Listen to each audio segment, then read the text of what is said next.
الشبشب ولا التربية الإيجابية؟ معظمنا اتربى على الشبشب وتبريئة العين، كانت بصة واحدة كفيلة إنها تجيبنا الأرض.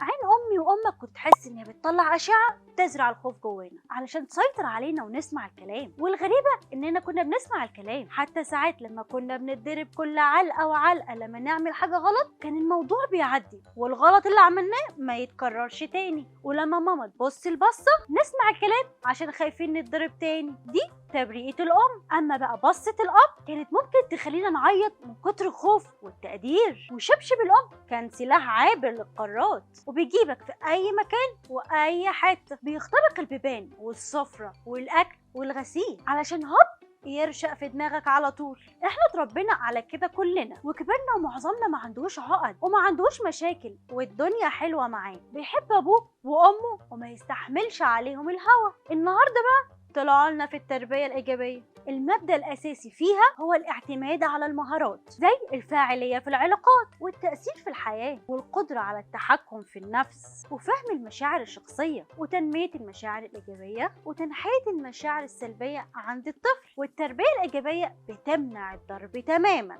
أو إهانة الطفل أو تخويفه، لأنها بتشوف الطفل كائن مدرك مش بينسى ولا هينسى وممكن يعند أكتر. فالاحترام المتبادل بين الأب والأم والطفل هو الطريق اللي يكبر فيه الطفل بشكل سوي وهو بيحب أهله ويسمع كلامهم بطريقة مظبوطة. وكمان لازم نبقى فاهمين عالم الطفل، عارفين دوافعه ومدركين اللي بيحركه، جعان، زعلان، عايز ينام، عاوز يلعب. وده هيسهل لنا نص الطريق لأنه طفل احتياجاته وأهدافه مباشرة. هو ساعات شايفك سبايدر مان وعايزك تلعب معاه.